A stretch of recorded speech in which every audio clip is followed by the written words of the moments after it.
loops? So the question is, what are loops? So loops are a way to kind of come back to the original position or to iterate through a collection in JavaScript.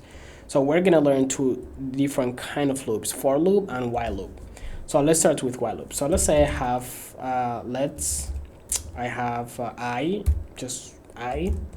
and the I is equal to 5. So what I wanna print out 0 to 5. So if I say I can create two types of loops. One is called while, so I'm going to create the while. So what while does is basically, while the statement inside the braces is true, everything in the curly brace will be run. So while I is greater than 0, right, it would be run. So that means the first time if I run this right now, I will have a problem, and you will see what the problem is. See, it keeps going on forever and ever and ever, and the reason is because it runs. So every time it runs, it comes back and runs. It loops, right? It's kind of going back. So let me actually say console log. I'm gonna say running here. If I run this, you say running, and I keep going, and I keep print out, and then I am stuck in a loop right now because it runs this, and then it comes back. I is still greater than 0, it comes back, and then it will just keep going that loop. We need a way to change that. That means we're gonna change I inside the while loop, right? And then if I say here, let me say this would be out. Let me write outside the loop, and then actually let me clear this out. If I run now, you see I always have running. I'm never reaching this line, right? I'm always looping this. So what I need to do is I need to change I inside the loop, and the way that I'm doing that, I'm gonna say I is equal to I minus 1. So every time we run through here, the first time I is equal to 5, but once we hit this, I becomes 4, and then I becomes 3, and then 2, and then 1, and then 0. And actually after this, I want to add the value of I, so just say I, and then print out, and we'll see this. Oh, I need to stop the loop. So if I run now, now it's taking forever because it's messing with my head. So let me do this, run this. Now you see, the first time we ran, it was 5, but then the second time it was 4 because we're decreasing here by 1, and then 3, 2, 1, and then outside of the loop. So that's the way loops function. That's actually what's keeping this program run right now, because it's using a loop. And that's what games, once you start a game, it will run while you are playing the game. So it has property called playing, and which is you set to true when you first start the game, and then it says while playing, and then you run the game. And then once you don't want to play anymore, you basically change that, and then it closes. So that is the way while loops work. One thing that goes in there, and it keeps going forever. But sometimes we don't just want one statement, right? Like we don't want, is it playing or not? No, we want something more concrete. We want to say, hey, only run 5 times or 10 times or 6 times, a specific amount of iterations. Now, in that case, we could use for loop. So for loop basically says, and then you create a counter. So let me just call it counter, and then you give the value a counter. I'm going to give 0, and then I use curly braces to finish that line. So that line is complete. And now when counter is less than, let's say 10, and then I close that, then what happens to counter? The counter, if I do dash, that basically means it's equal to that. So I'm saying counter is equal to counter plus 1. So it will add counter to 1 every time here. To see what that means, here I could have said that, and then if I run, we'll end up with the same thing. So if I recap, that statement and that are the same. So we're saying, hey, take I plus 1, which means it was actually minus before. We're saying subtract to 1. So if I was 5 minus 1 is 4, and then we assign 4 to I, and then the next iteration it's 4 minus 1, right? So that's why we are having the decrease value. This one does the same thing. So 1 plus plus adds 1 to the I every time. 1 minus minus subtract the I from 1. So let me comment this out. So in here we're saying, and then let me add this. So we're saying we have this property called counter. Counter is while counter is less than 10. So this is the while loop we're talking about. Then I want you to add 1 to the counter. So if what happens here, so if let me console log counter to see what is in there. Now you see the initially counter in 0. So it says is counter less than 10? No. Okay, run, and we ran. And then it goes here and says counter, add 1 counter to the counter, which was 0, it becomes 1. Then it says it's 1 less than 10. That is true. So it runs. And then it makes it 2. Is 2 less than 10? Yes, it runs. And then until 9. So it says it's 9 less than 10. Yes, it runs. And then it adds more, which makes it 10. And it says is 10 less than 10? No. Then it ends the loop.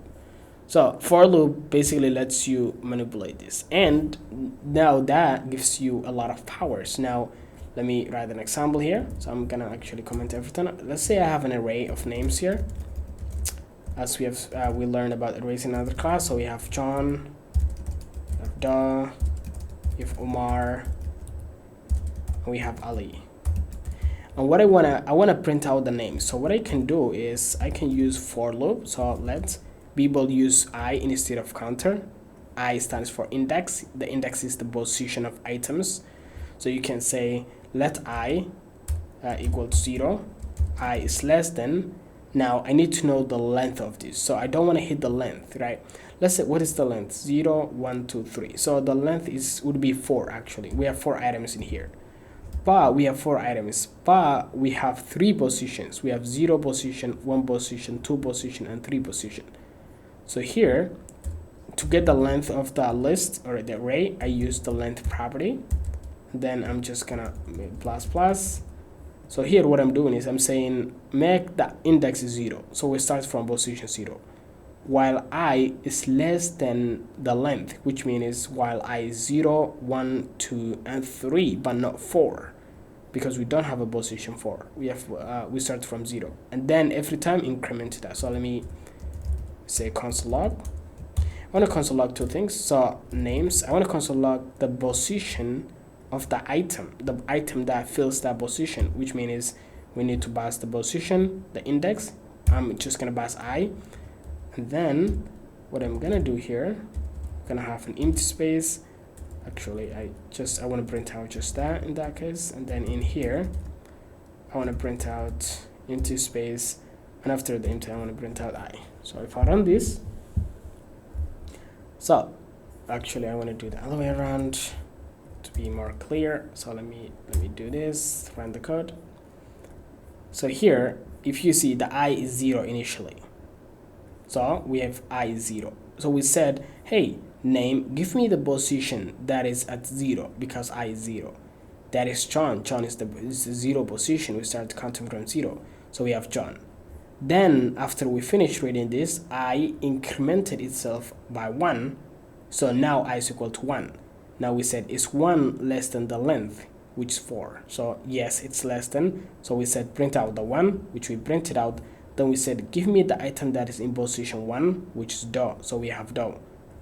And then you see basically we hit 3. So we said we incremented this, we have 3 here. So give me the position that is number 3. The position is Ali because we start from 0, so 3 would be Ali. Then it went here and it became 4. I became 4, and we said is 4 less than the length, which is 4. So 4 is not less than 4, so we ended the loop, and then it basically closed. So that is how you use a for loop. A nice way of using for loop with collections. When you have a collection is like this, instead of doing that, I'm gonna remove the first part. You can just say, for name, you can say let name of names. And then if I try to do, actually I wanna just comment out this, I don't wanna change it. So let's say once you are, this only works when you're working with arrays, with collections, arrays and objects. and then you will get the keys of the object sometimes. So you can say let's name of, I think it's in order, let me just console like this to see the result, the name, and then if I run this, nice. So now when you have a collection, you can say, hey, you create a variable called let name of names, and then every time you will get a new name feed it to this property name, and then we just print out the name. So we're getting the individual element of the array, like we have John, Da, Omar, Ali, right? So this is a nice way of writing it. It's a newer way of writing it. But if you don't want, and this one is guaranteed to run through the whole collection. So in this way, if we wanted to stop, let's say for example here we wanted to stop before Ali, so now we could have a condition here at the end. We can say if see names, so we could block Ali. So we could say if, for example here, if name is that, and then I is equal to, if the name is equal to Ali, then break. So break means it's supposed to stop the loop. Actually, I want to say Omar here. Then if I run this, you see here, and actually I want to put console log here because we're mixing the two. Then we don't need that. If I run this, so here I said when is you see Omar, break the loop. So here we said, hey, we show June. So we console log June, we console log then we console log Da, and then when is we see Omar, we broke it. We break the loop. So I mean is we don't console log Omar and we don't console log Ali. And you can only do that if you're using this specific position like this. So if you actually care about the position, for example, I want to say when I is equal to, because you can use this same logic with here, but instead of saying names, you can just say name, and that would have the same exact, right? Because you're using the value. But if you are using the position, so let's say what is the position of Omar, which is, there's 2, right? So if I say that, now that would work, but here you don't have access to the position of the elements unless you use another JavaScript array method. But anyway, we have 2 loops. We have 3 kind of versions of loops we have seen so far. The first one is the while loop, while you have one thing that goes in there and the thing is changed by something in JavaScript or something outside. We have the one that actually specifies how many times we want to loop through this thing, and then we have a one with the collections that gets specific items from a collection. See you in the next